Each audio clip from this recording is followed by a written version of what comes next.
YCP MLC Chandrasekhar Reddy ఆధ్వర్యంలో YCP ఆవిర్భావ దినోత్సవం వేడుకలు నేడు నెల్లూరు సిటీ వైసీపీ కార్యాలయంలో ఘనంగా నిర్వహించారు. వైసీపీ అక్క చెల్లెలకి దుస్తులు ఎమ్మెల్సీ చంద్రశేఖర్ రెడ్డి పంచిపెట్టారు. వైఎస్ రాజశేఖర్ రెడ్డి 5 ఏళ్ల పాలనలో ఎన్నో అభివృద్ధి పనులు చేపట్టారని, జగన్మోహన్ రెడ్డి ప్రభుత్వంలో పేదలు సుభిక్షంగా ఉన్నారని అన్నారు. కూటమి ప్రభుత్వం అధికారంలోకి వచ్చిన తర్వాత రాష్ట్ర వ్యాప్తంగా మహిళలపై, బాలికలపై జరుగుతున్న అన్యాయాలకి హద్దులు లేకుండా పోయాయని, కూటమి ప్రభుత్వంపై ఇప్పటికే ప్రజలు విసిగిపోయారన్నారు. మనం జగన్మోహన్ రెడ్డిని మరోసారి సీఎం చేసుకోవాలని వైసీపీ నాయకులకి, కార్యకర్తలకి సూచించారు. వైఎస్ఆర్ కాంగ్రెస్ పార్టీ ఆవిర్భవించి 15 సంవత్సరాలు పూర్తయి 16 సంవత్సరాలకు అడుగు పెడతా ఉన్నాం. అందరికీ తెలుసు, ఒక ప్రాంతీయ పార్టీగా వైఎస్ఆర్సీపీ ఎస్టాబ్లిష్ అయ్యి సుమారుగా ఈ 15 సంవత్సరాల్లో 10 సంవత్సరాల పాటు ప్రతిపక్షంలో ఉన్నా కూడా ఈ రోజుకి కూడా చెక్కు చెదరని కార్యకర్తలు కానీ, నాయకులు కానీ, వైఎస్ఆర్ కాంగ్రెస్ పార్టీని కానీ, అలానే జగన్మోహన్ రెడ్డి గారిని కానీ గుండెల్లో పెట్టుకున్నటువంటి ప్రజలు కానీ ఈ రోజు ఉన్నారంటే అది ఒక చరిత్రగానే చెప్పుకోవచ్చు.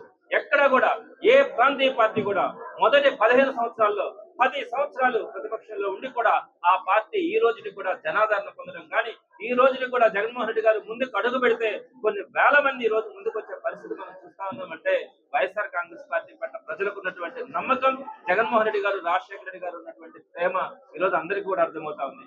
ఏదో స్వాతంత్రం వచ్చిన తర్వాత ఎంతో మంది ముఖ్యమంత్రులు రాష్ట్రాన్ని పరిపాలించారు. కానీ రాజశేఖర రెడ్డి గారు కేవలం 5 సంవత్సరాల పరిపాలనలో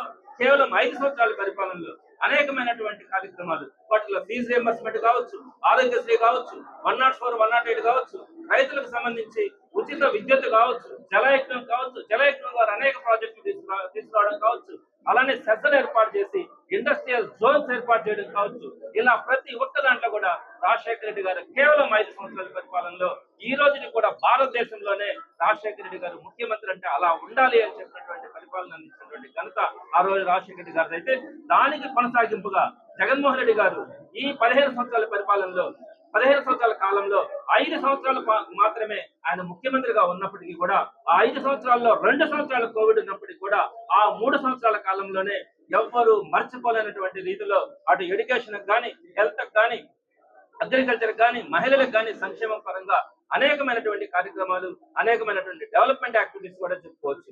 ఈ రోజు ఎడ్యుకేషన్ కి సంబంధించి అయితే నాడు నేడు కానీ, అలానే ఫుల్ ఫీజు రియంబర్స్మెంట్, ఎంత చదువుకున్నా కూడా ఫుల్ ఫీజు రియంబర్స్మెంట్ కానీ, అమ్మఒడి కానీ, స్కూల్స్ ని అద్భుతంగా తయారు చేయడం కానీ, పిల్లలకి చక్కగా ఫుడ్ పెట్టడం కానీ, యూనిఫామ్ కానీ, బుక్స్, వాష్రూమ్స్ కానీ ప్రతి ఒక్కటి కూడా, అలానే ప్రైమరీ హెల్త్ సెంటర్స్ కానీ, అర్బన్ హెల్త్ సెంటర్స్ కానీ, గవర్నమెంట్ హాస్పిటల్స్ కానీ రెనోవేట్ చేయడం కానీ అద్భుతమైనటువంటి వ్యవస్థను తయారు చేసినటువంటిది. అలానే వ్యవసాయానికి వచ్చేటప్పటికి ఆర్బీకే వ్యవస్థను తీసుకురావడం కానీ, సచివాలయ వ్యవస్థను తీసుకురావడం కానీ, అలానే అనేకమైనటువంటి జలయజ్ఞంలో మిగిలిపోయినటువంటి ప్రాజెక్టులను పూర్తి చేయడం కానీ, అలానే వృద్ధులకు సంబంధించి సుమారుగా 66 లక్షల మందికి, అంతకుముందు 30 లక్షల మందికి ఇస్తుంటే 66 లక్షల మంది వృద్ధులను గుర్తించి అర్హులైనటువంటి ప్రతి ఒక్కరికి కూడా పెన్షన్ ఇచ్చినటువంటి మన జగన్మోహన్ రెడ్డి గారి పరిపాలన చూసినాం. ఇలా అనేకమైనటువంటి రిఫార్మ్స్ కేవలం 5 సంవత్సరాల్లోనే ఈ చంద్రబాబు నాయుడు గారు 15 సంవత్సరాలు కాదు, 16 సంవత్సరాలు కాదు, ఎన్ని సంవత్సరాలు ముఖ్యమంత్రిగా ఉన్నా కూడా తనకంటూ ఒక మంచి పథకం కానీ,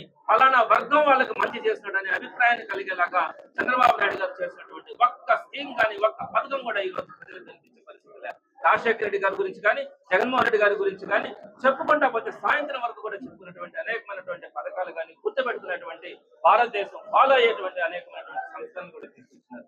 కాబట్టి ఈ రోజు ప్రజలందరూ కూడా కోరుకుంటా ఉన్నారు, 10 సంవత్సరాల కష్టాలను చూసినాం, మరో 3 సంవత్సరాలు కూడా కష్టాలను చూడడానికి సిద్ధంగా ఉన్నాం. కానీ జగన్మోహన్ రెడ్డి గారిని మరొకసారి ముఖ్యమంత్రిగా చేసుకోవాలా, ఈ సమాజానికి కానీ, ఈ రాష్ట్రానికి కానీ మంచి జరగాలంటే తప్పకుండా కూడా జగన్మోహన్ రెడ్డి గారు మరలా ముఖ్యమంత్రి కావాలని ఈ రోజు ప్రతి ప్రజలు కూడా, ప్రజల్లో ప్రతి గుండె కూడా అదే విధంగా కోరుకుంటా ఉంది. కార్యకర్తలు, నాయకులు అయితే తప్పన పడతా ఉన్నారు, ఎప్పుడు జగన్మోహన్ రెడ్డి గారు రావాలి, ఎప్పుడు జగన్మోహన్ రెడ్డి గారి పరిపాలన చూస్తామన్న ఆలోచన ఈ రోజు ప్రతి ఒక్కరు కూడా ఉన్నారు. తప్పకుండా కూడా అందరికీ ఒక భరోసాని ఇస్తా ఉన్నాం. పార్టీ కార్యకర్తలకు కానీ, నాయకులకు కానీ ఎవరైనా కూడా ఈ కూటమి ప్రభుత్వం కనుక ఇబ్బంది పెట్టాలని ప్రయత్నిస్తే మాత్రం తగిన సమాధానం చెప్పడంతో పాటు ఎత్తినటువంటి జెండాని దించకుండా 2029, 2028లోనో 2027లోనో ఎప్పుడు ఎన్నికలు వచ్చినా కూడా జగన్మోహన్ రెడ్డి గారిని ముఖ్యమంత్రిగా చేసుకోవడానికి ప్రతి ఒక్కరు కూడా సిద్ధంగా ఉన్నారు. ఈ రోజు ఈ ఆవిర్భావ దినోత్సవం సందర్భంగా ప్రతి ఒక్క నాయకుడి ఆశ కూడా అదే. తప్పకుండా ప్రజలకు కానీ, కార్యకర్తలకు కానీ, నాయకులకు కానీ అందరికీ కూడా మరొకసారి ఈ వైఎస్ఆర్సీపీ ఆవిర్భావ దినోత్సవ శుభాకాంక్షలు తెలియజేస్తూ తప్పకుండా ఈ ప్రజలకు మంచి జరిగే రోజు తొందరలో వస్తుందని వైఎస్ఆర్సీపీ నెల్లూరు జిల్లా తరఫున అందరం కూడా ఆకాంక్షిస్తాం.